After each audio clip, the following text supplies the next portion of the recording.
Where the Ocean Remembers Us. A Love Story. Extended version. Statement.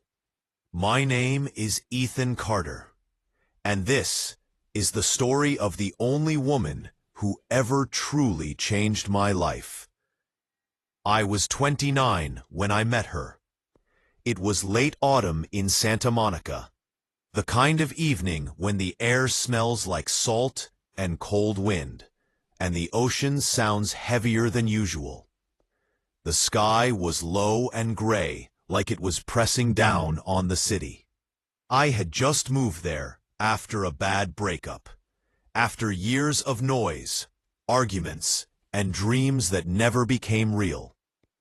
I wasn't chasing happiness anymore. I was just trying to survive. Pause. I didn't believe in fate until I met Lily. She worked in a small cafe near the pier, the kind of place where the lights are always warm and the windows are always foggy from the sea air. I walked in only because it was raining and I needed shelter. Pause. She was standing behind the counter, tying her hair into a messy bun. A few loose strands fell along her face. When she looked up at me, I forgot what I was about to order. Her eyes were calm, but sad. The kind of sad that doesn't scream, it just waits. "Coffee?" she asked. "Yeah," I said quietly. "Anything that keeps me alive." She smiled softly. That was the first time I saw it, and somehow, I knew I would spend months chasing that smile. I came back the next day, and the next, and soon, she was the reason I woke up early. Sometimes I ordered coffee. Sometimes I ordered nothing at all. We talked about everything. Books, old movies, childhood dreams, mistakes we never forgave ourselves for. She told me she moved here 5 years ago after her mother died. She said the house where she grew up felt too empty after that. I told her I ran from New York because my past was too loud. Because some love stories don't end. They just become ghosts. One night, after her shift ended, we walked along the beach. The moon was bright. The waves were restless. We walked in silence for a long time, our shoulders barely touching. She stopped suddenly and said, "Ethan, do you ever feel like some people come into your life only to leave you better, but broken?" I looked at her. "Yeah, but sometimes they stay." She looked down. "Sometimes they can't." That was the first warning, and I ignored it. We fell in love quietly, not with fireworks, but with silence, with long looks, with hands touching for just a second too long, with late-night walks and early morning coffee. She loved details. The sound of rain on glass, old songs on vinyl, the way the ocean changed color before sunset. For the first time in years, I felt safe.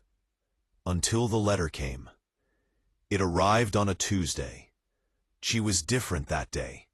Distant, nervous. Her smile was shaking. "Ethan, I need to tell you something," she said. We sat on my apartment floor, backs against the wall. The room felt too small for what she was about to say.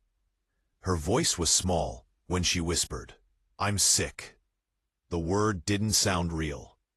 "Cancer," she said. "They found it too late." The room became silent, too silent. "They say I may have a year," she continued, "if I'm lucky." I felt like the world fractured inside my chest. All I could say was, "Then I'll stay for every second of it." She cried into my chest that night. And I promised her something I didn't know how to keep. The months that followed were both the most beautiful and the most painful of my life. We traveled when she had the strength. We laughed when the pain medications helped. We cried when they didn't. We drove up the coast at night with the windows open. She danced barefoot in empty parking lots. She took photos of everything, afraid the world might disappear if she stopped looking at it. She used to sit on the balcony at sunset, wrapped in a blanket, watching the sky burn orange and purple. "Promise me something," she said once. "Anything. Don't remember me sick." I swallowed. "I won't." "Remember me alive," she said, laughing, walking barefoot on the sand. "I promise." As winter came, her body grew weaker, but her mind, her heart, remained unstoppable. One evening she whispered, "If I don't wake up tomorrow, don't hate the world for stealing me." "I could never hate what gave me you," I said. The night she died, the ocean was loud. I was holding her hand in the hospital room. Her breathing was slow, fragile. She looked at me and whispered, "You saved me, not from death, but from being alone." Tears fell on her fingers. "I love you, Lily." She smiled one last time, and then she was gone. For months, I was empty. I stopped going to the beach, stopped passing the cafe, stopped being alive. The city moved on without her. Cars still drove.